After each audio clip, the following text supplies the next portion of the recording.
Hello, everyone. Dr. Eames here. This time, our topic is managing change and stress. Here are our learning objectives for this time.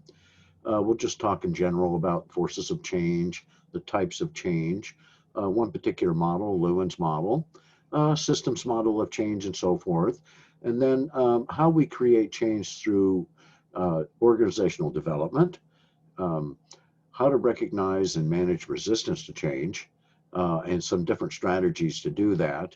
And then we'll talk about one of the byproducts of a lot of change that we do have in organizations, the dynamics of stress. Well, the forces of change are easy to categorize into a couple of categories here, external forces and internal forces. Um, and change can come from both of these places, either separately or at the same time, even. When we talk about external forces, change coming from outside the organization, our main categories are demographic, technological, shareholder, customer, market, social, and political forces. And so, in other words, just about everything we do can produce an element of uncertainty or something that we would consider requires some change on our part. Now, when we talk about a demographic force for change, we're really talking about, well, for instance, the changing workforce and how much more diverse it is today than it ever has been. We're talking about issues like more women in the workplace. We're talking about issues and all the challenges that are created by several generations working side by side. And we're also working in areas where we're talking about younger generations who are unable to find work and identifying that as a global problem that many regions of commerce are experiencing. When it comes to technological forces, whether it's manufacturing or service organizations, they all rely on technology. And this technology is used to improve our productivity, our competitiveness, and our customer service, of course. At the same time, we use our technology to reduce our costs, and it is also fostering and allowing more and more forms of self service. And we see this change in the business world as we move forward with uh, uh, moneyless transactions in stores where everything is tracked by chips and so forth. Uh, Here we have to mention telepresence. And really, what we're talking about is the widespread use of different forms of social media, communicating with the most advanced video conferencing systems like Skype, Zoom, and so forth. Uh, Particularly, Zoom has taken off during the pandemic, and it really this idea of telepresence uh, shows how reliant we have become on technology, but how technology has been able to be developed for solving some of our most pressing wants and needs. So telepresence allows organizations to accomplish tasks without being in the same geographical location, just like we are right now. And you could say that it definitely improves communications. When it comes to changes in the shareholder and customer and markets that you're operating in, well, shareholders are paying attention to ethics in the companies they own stock in. Customers are demanding more from organizations than ever in the past, and customers will shop elsewhere if they don't like something about what you are doing as an organization. And all of these factors have led to an increase in gathering customer feedback data. And many market changes that we see today are largely in response to global pressures of competition. And because competition is so intense internationally, we have to focus on productivity and we have to respond to uncertain economic climate around the world. It's simply unpredictable. And as well, one of the big things, one of the characteristics of this competition that is international is the emphasis on quality. So it's not about price that we're really talking about international competition. We're talking about excellence in equality as well as being able to get the product to the customer. Now, when it comes to social and political forces, certainly this is nothing new when it comes to thinking about the things that we have to deal with as organizations, as businesses. These are worldwide social and political forces that create change.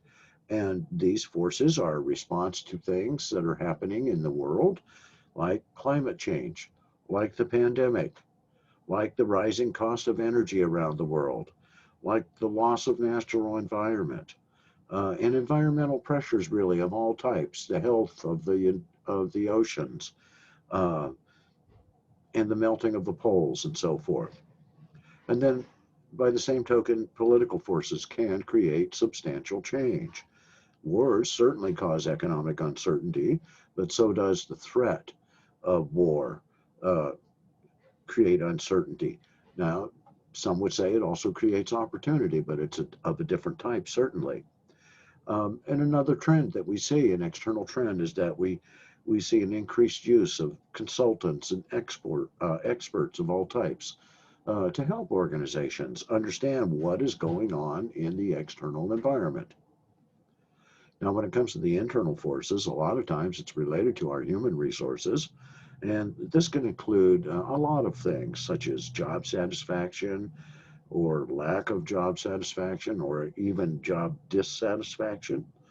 But we have to, in cases like this and others, that we simply have to look beyond the symptoms and to find the real causes for these things. But they generally are from human sources. Symptoms of something that something might not be right would include increased turnover or absenteeism, poor morale, widespread sense of job dissatisfaction, and so forth. But once you've identified some symptoms, then you can make some sense of it, analyze it, and try and understand what is it that is going on, and then address your causes. Now, certainly, we also have to look at managerial behavior. It's not just all the people are there or all the workforce, so to speak. When it comes to managerial behavior, style and substance are certainly not the same things. And managers definitely do not have the same style or philosophy of management. Um, but certainly, managers will probably agree that on one thing is that what you don't want is a lot of interpersonal conflict in the workplace. Interpersonal conflicts are not always the employee's fault, and it could be just as easily in so many instances that it's the manager who really needs some training. So we need managers who are well trained, who are professional, who can assume responsibility on and handle themselves on many different levels when it comes to ethics and conduct. Now, types of change, well, we can have generic organizational change, certainly, and here are the types. These three types of change relate to all sorts of change. These types are really along a continuum of complexity and cost and uncertainty, which are really, you would have to say, are hallmarks of change, right? Complexity, cost, uncertainty, that certainly is fertile ground for change. Now, these factors determine the amount of potential resistance to the change. Um, and so we can have adaptive change. It is the lowest in complexity. You adapt. It is the lowest in cost, and it is the lowest in uncertainty of the three types of generic organizational change. In other words, it embraces really, when you think about it, contingency approach to managing and solving problems. That you think situationally, you adapt to the situation, you lay out and identify all alternatives and risks associated with each, and make the best decision that you can. This type of change, an adaptive sort of mindset, isn't very threatening, and it generally deals with things that are familiar and tries to work within the context of the situation. Change here with adaptive change is usually incremental. There are lots of small revisions or modifications made along the way. And it may look something, a process, for instance, may look very different 15 months down the road from when you started, but you don't notice any particular real change along the way because you're modifying, monitoring, and changing and adapting indeed as needed. Innovative change is midway between adaptive and radical change in complexity, cost, and uncertainty. There's more uncertainty, definitely, than there is with adaptive change, and you're entering areas where you don't know all the facts, and there is more unfamiliarity. Now, when we talk about radically innovative change, this is the type of change that can be the most complex. It generally costs the most when you enter into that period dealing with radically innovative change. And the uncertainty is the highest of all three types. It's difficult to implement this type of change. This type of change is the most threatening to employees and to managers because if something changes things in a radically innovative way, that means the old way of doing things is gone. Um, and so it also, by the same token, has the potential to realize the greatest benefits. But it still has to be done within bounds of your organizational culture and what the norms are. Lewin's model of change is a very simple one, and it says, really, here's how we can do change. Lewin is not specifying which of the three types of change, but this seems to be, when I look at it, that it's probably adaptive change. You're doing small things along the way, but that it could be equally applied as you examine these factors to more complex change too. The first thing that happens is you unfreeze thinking and attitudes. You make sure you know what needs to be changed. You either find the support or make sure that there is support from the management, or managers will initiate the change, um, demonstrate the need for it or create it, and thoroughly explore the issue so you know everything that's going on with what could happen and not happen. Then you implement it. And during the process, you're going to communicate, dispel rumors by communicating, give people specific tasks to accomplish so you bring them into it so they are part of it. You empower them indeed, and you involve people in the process. And then when you've gotten the change accomplished, you refreeze attitudes. You talk to everyone again. You tell them, you've done great. We've made the change. It's now the permanent way we do things. Here's how we'll go into the future. And we're all to be commended because we did it really without a lot of stress, and we ought to be commended. Um, and so you nurture that change and you find ways to sustain it over time. That would mean you don't just, okay, it's done. There's nothing new that has to be done here, but it's likely that you might be in a situation where now increased training is necessary, maybe ongoing training, and all that support and so forth that goes along with that. And when people accomplish things, you celebrate success. In fact, the refeasing stage is really about patting yourself and everyone else on the back and saying, this is how we're going to, we've done what we said we were going to do. The systems model of change is really the basic model. It uses a process that we're all familiar with from the business side. And in particular, one of the things that we need to talk about is benchmarking. Now, benchmarking um, is a different definition for this term than we've seen in the past. In the past, we've said a benchmark is a small goal that you have to accomplish on the way to a bigger goal, and that is still stands. But when you're talking about change or in the organizational setting, benchmarking is a process. And it's a process companies use to compare yourself and how you're doing with that of the best performers, say in your industry. In other words, you're learning best practices. So benchmarking is about doing your environmental scanning, comparing yourself to the best in your industry or market, and seeing what are they doing that I am not, and trying to duplicate that. You benchmark that. You identify that as a best practice, a benchmark indeed, and you try and see if it would work for you. Now, the systems model takes a little bit bigger approach than what we've been talking about, just referring to change in generic form. Um, the systems model of change assumes that any change, whether it's big or small, has a ripple effect throughout the organization. And the systems model of change is really a managerial framework. It guides us. It tells us how to diagnose what to change and how to evaluate the success of that change effort. And the systems model is based on the inputs of the mission and the vision statement that your organization has and so forth. And if you really, if you're going to implement some sort of change, it should be in alignment with those things. Your strategic plan will take those statements along with whatever analysis you've done, maybe a SWOT analysis, to formulate your strategy. Your initial attack on the world as an organization is done through your strategic plan that you create. And this is very much the systems model of change. You make a plan that takes into account the things that are out there that need to be done.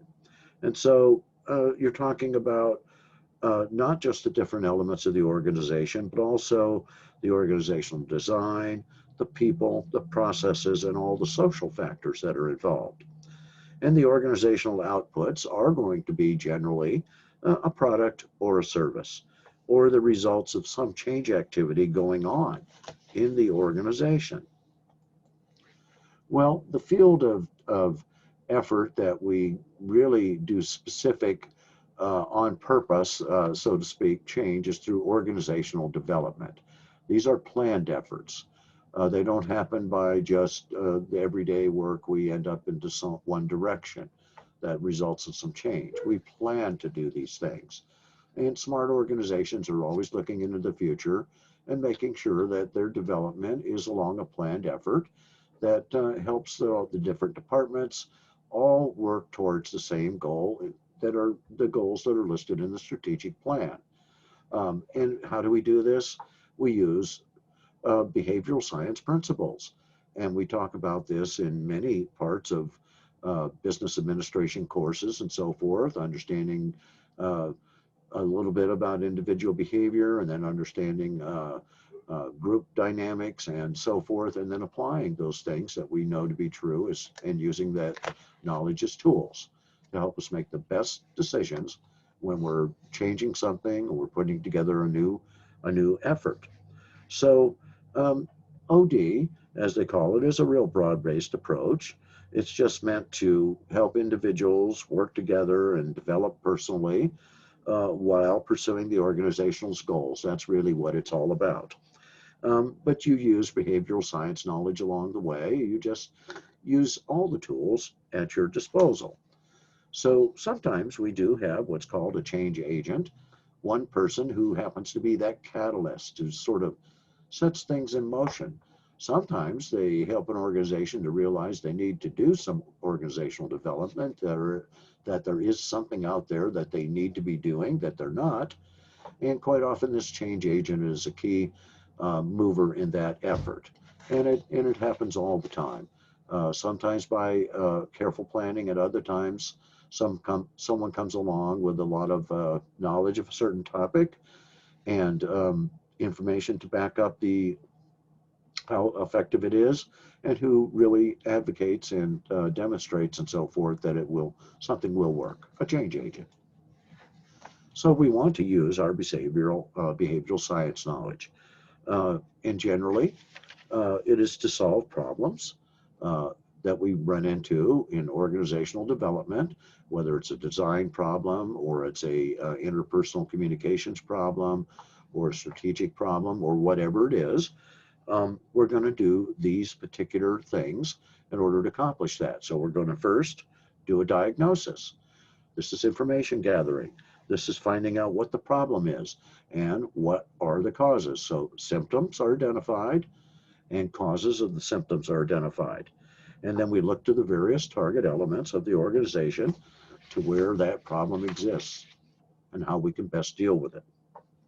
And then we do some type of intervention, prescribed or growing right out of the diagnosis we've come up with. What is it that we can do to solve the problem? So we determine what the changes are that are needed to solve the problem. And so there's no real set of intervention procedures to follow other than knowing that you have to figure out what those symptoms mean, what is the cause of the problem, and then what are the steps that have to be taken to solve it. That's the intervention phase. And so the intervention is going to depend on the environmental context. Excuse me. The evaluation is really looking at what you've just done and saying, did it work? What was our level or degree of success? And you gather more feedback, and maybe you may make some minor changes or tweaks. You might write a report and disseminate it to everybody involved and saying, here's what we did, here's what was accomplished, here's where we are, and so forth. And you might even solicit recommendations to where we should go for now. Um, Practical application, though, is what you really would like to come out of something that you plan to change. There should be a reason. Why are we doing it? To get better at something, to save cost, save time, have better quality, whatever it might be. So you really have to think about the practical application and so forth. Um, Certainly, we do know that employee satisfaction with change is a lot higher in an organization when change happens, when top management is actively and visibly involved. And so there's a positive relationship we know exists between individual behavior change and organizational change. There's a positive relationship there if you handle it right. People react positively. But it requires more than one organizational OD technique to change job attitudes and employee behavior. Here, you're talking of something that's a deeper problem associated with company culture or norms or something. And you may need to work a little harder or dig deeper or get some other help in your evaluation when it comes to this practical application of the whole thing. We do find that culture matters in the use of OD interventions to solve some problems or something. For instance, the United States and European firms tend to use OD interventions, planned agents of change, or programs or projects to change things, than do companies who come from Japan and China. And we don't know exactly why, and I can't really tell you which is more successful. But business is done differently in different places in the world, so we do have to pay attention to cultural differences. A benchmark in another culture in another part of the world might not be an appropriate benchmark for you in your particular culture in your part of the world. So keep that in mind. Benchmarks are very much environmentally and context bound. Um, so there is a lot of research out there that suggests that change is highly involved with culture. There's always going to be some resistance to change. You can front load or work it on the front end, as they say, managing this resistance to change by doing things that would tend to keep change down in the first place. For instance, disseminating lots of information and allowing a long time period way ahead of time when you start talking about things. Well, the causes of resistance are generally emotional, many times, an emotional response people have to changing work relationships or just familiar routines.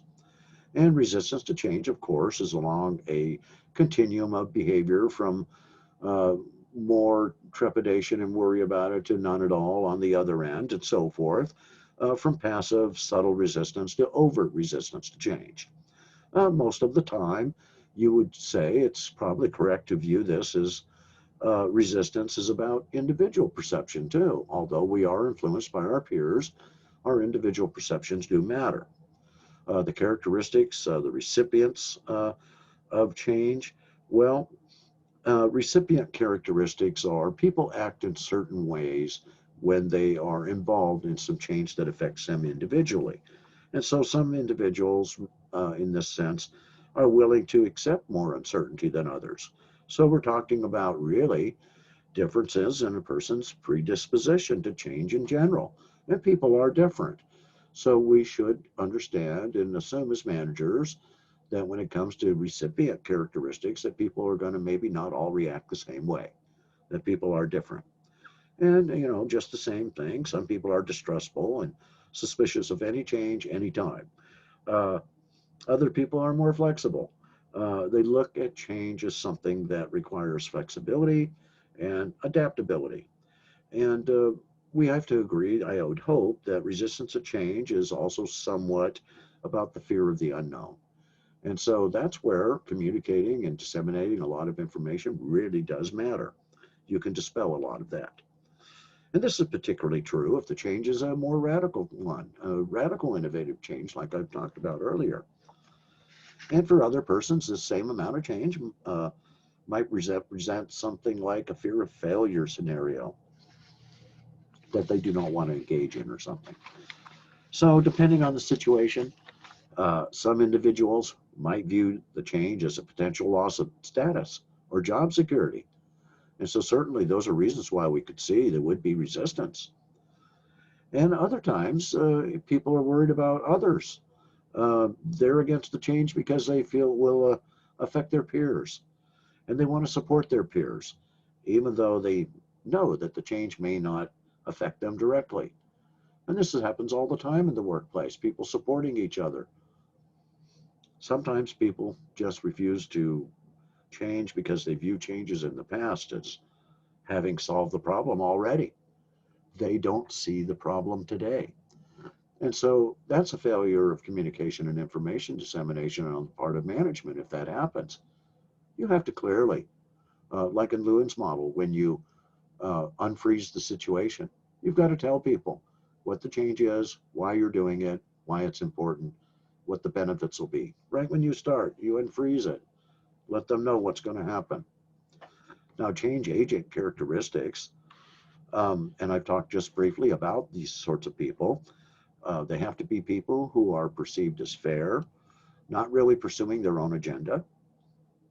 They have to have good communication skills. And if things don't work out, sometimes they do end up as a scapegoat for everyone's unhappiness because of change. Or even when the change is successful, they could end up as a scapegoat. Especially if a decision or a change happens that affect group relationships or radically disrupt cultural traditions.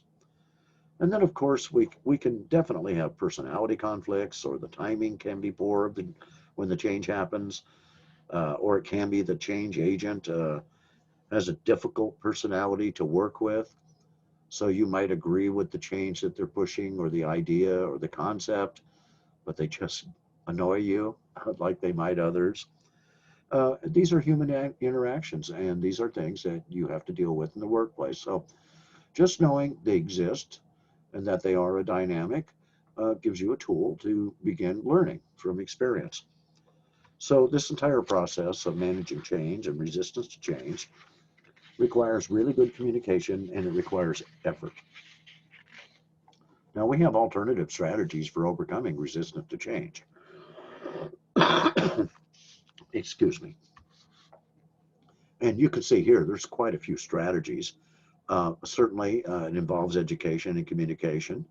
So educate people. When they have complete information, they're much easier to persuade.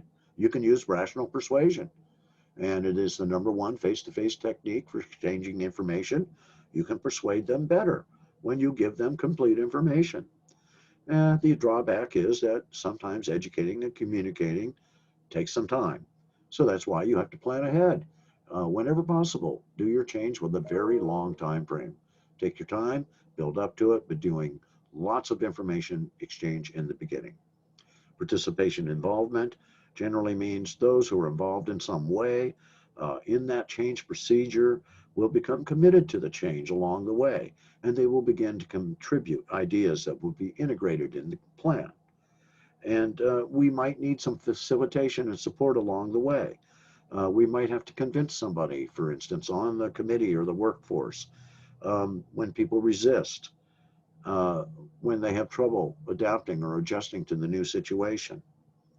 Um, in other words, facilitation and support is about a one-on-one approach to work with people.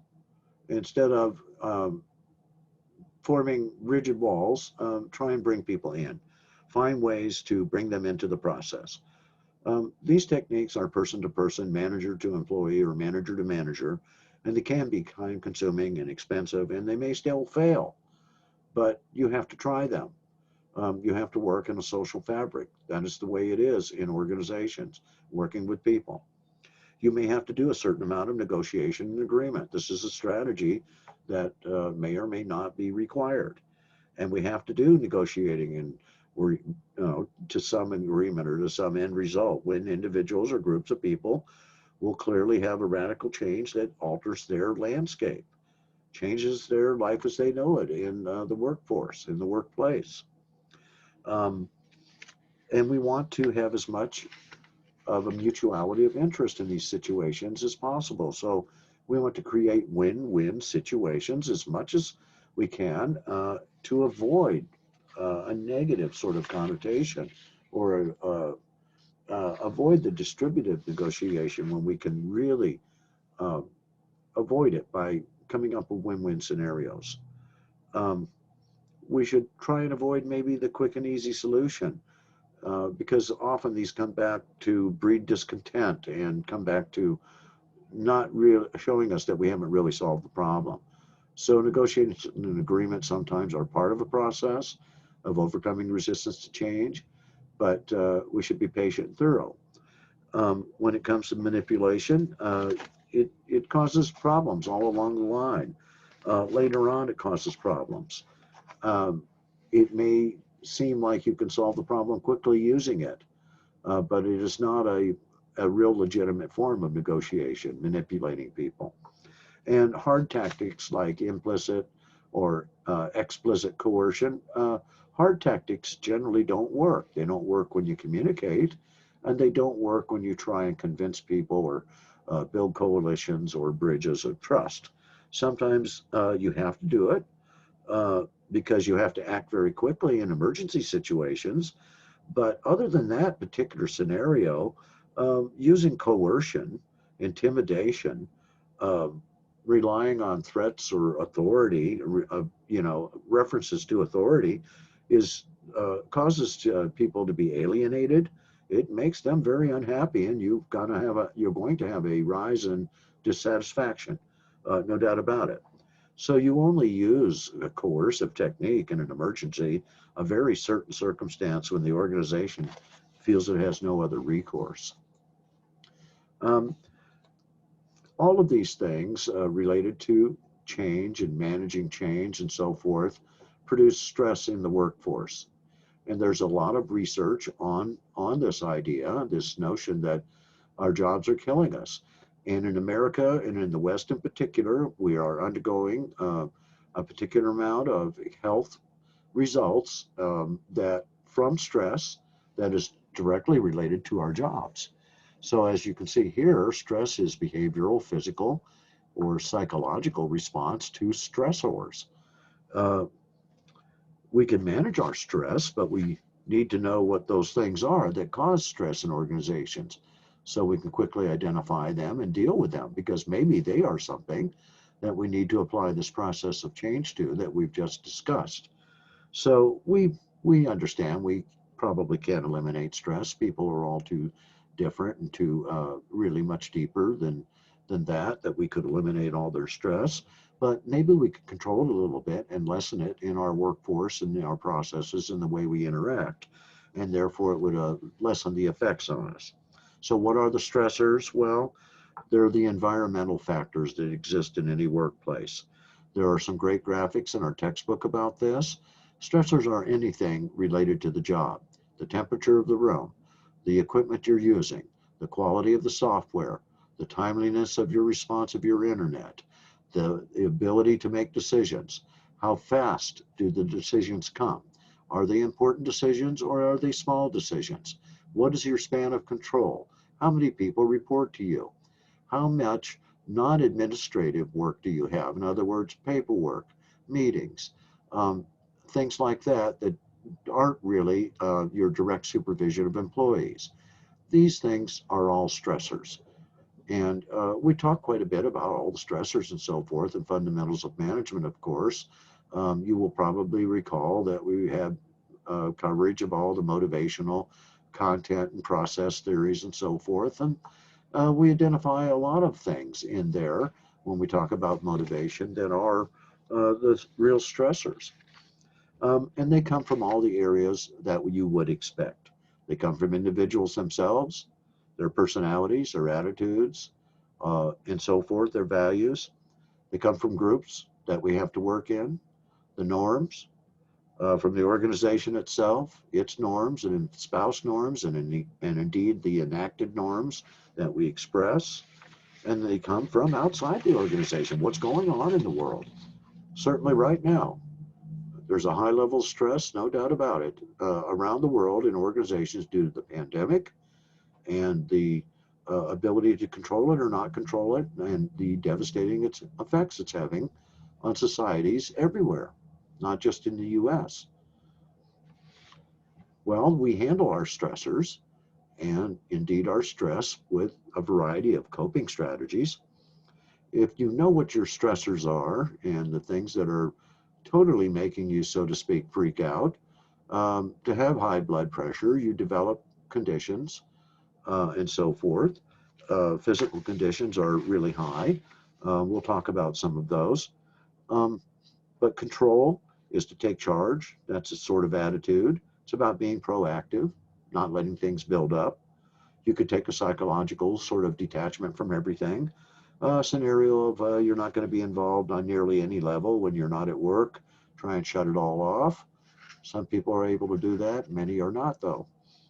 Escape from work. Um, Being able to put the workday behind you often results in better life satisfaction if you can pull it off. Escape is trying to avoid problems. Generally, problems don't go away. Escape doesn't work, maybe for a little while. Symptom management. This is using a variety of techniques to reduce your stress. Do some meditation, relaxation, some Zen, yoga. When it comes to stress outcomes, there are severe physical and psychological effects. Workplace stress is negatively associated with job satisfaction, organizational commitment, positive emotion, performance. So, all of the things that we value are negatively affected when you are stressed out in the workplace. It's also associated with negative behaviors like yelling, verbal abuse, bullying, even violence in the workplace. And we understand that all these things exist out there. And they do produce health problems in so many people, particularly in American society. High blood pressure, heart disease, mental health problems, and the list goes on and on.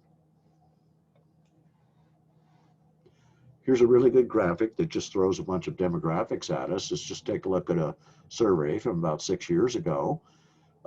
Employers rank stress as the top workforce risk, 78%.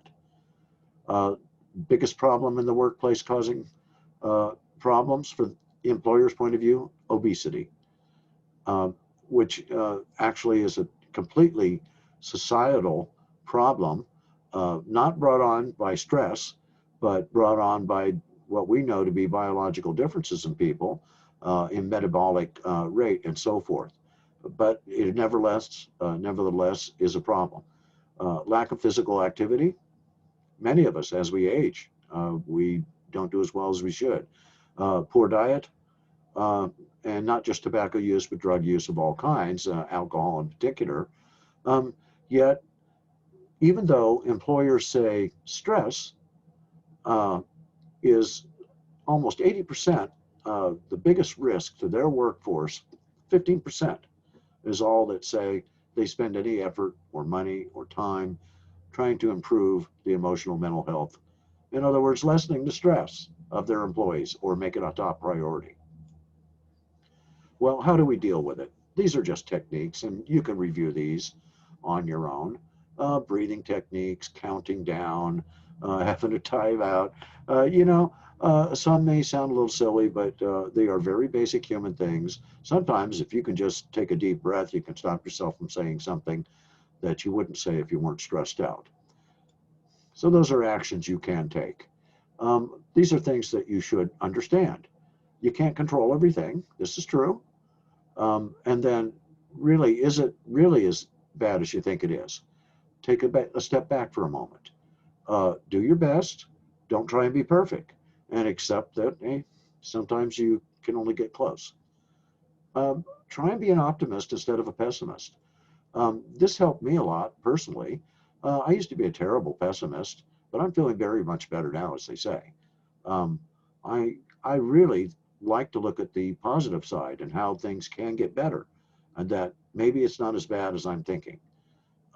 It does help because we know things exist like self-serving bias and things like that, and the Gladia effect and the Gollum effect, which take place through attitude. So if you have a positive attitude, a lot of times you can create a positive atmosphere for things to go better.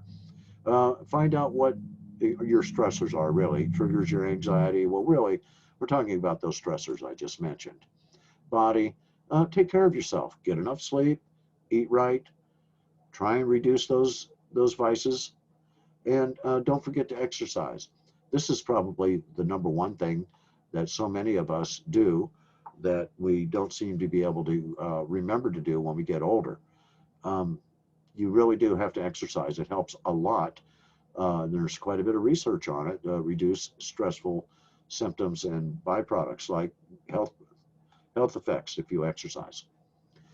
So moderators of occupational stress, well, those are really some of the things we've already been talking about with those previous three graphics. But having some social support really does seem to help relieve our stress. Having friends, in other words, that you can talk to, or close family. It's really about how you're perceiving the helpfulness of others in regard to your own situation, your social support. Um, there are four different types of social support. I don't think we need to really detail into it in a big way, other than know that we need social support in different areas. When it comes to hardiness, this really refers to our personality traits, and hopefully that we have a certain collection of personal traits that help us better withstand occupational stress. Some of the elements here to include in your own makeup, or try and add if you can, is a stronger commitment, being more positive, maybe an internal locus of control.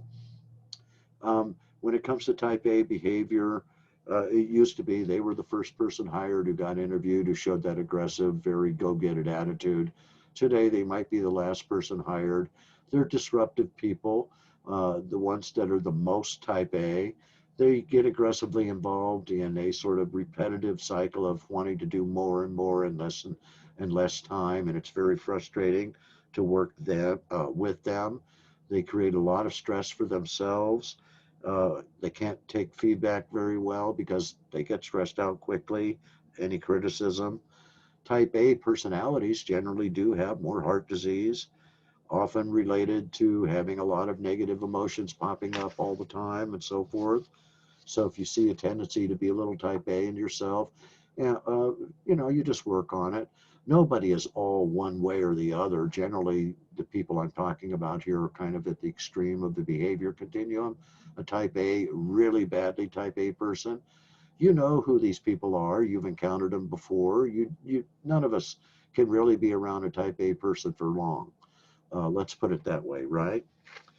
We want to instead be around where most of us are at, somewhere in the middle. And we might have our occasional type A episodes, depending if there's a lot of emotion involved in some situation. But generally, it's the type A behavior that is worse for us when it, in those, from the perspective of stress. We can do all sorts of things like I've already talked about: relaxation, meditation, yoga, Zen. How much these things work really do depend on the regularity with which you do them, how much effort you put into them. So in other words, it's up to you as an individual. Now, organizations can help their employees by offering a broad array of programs.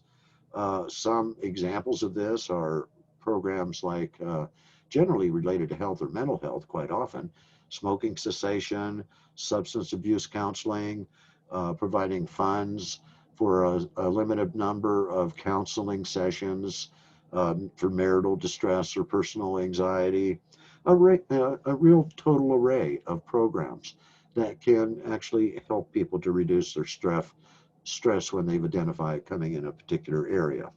And sometimes these services are made part of an organization's benefits program.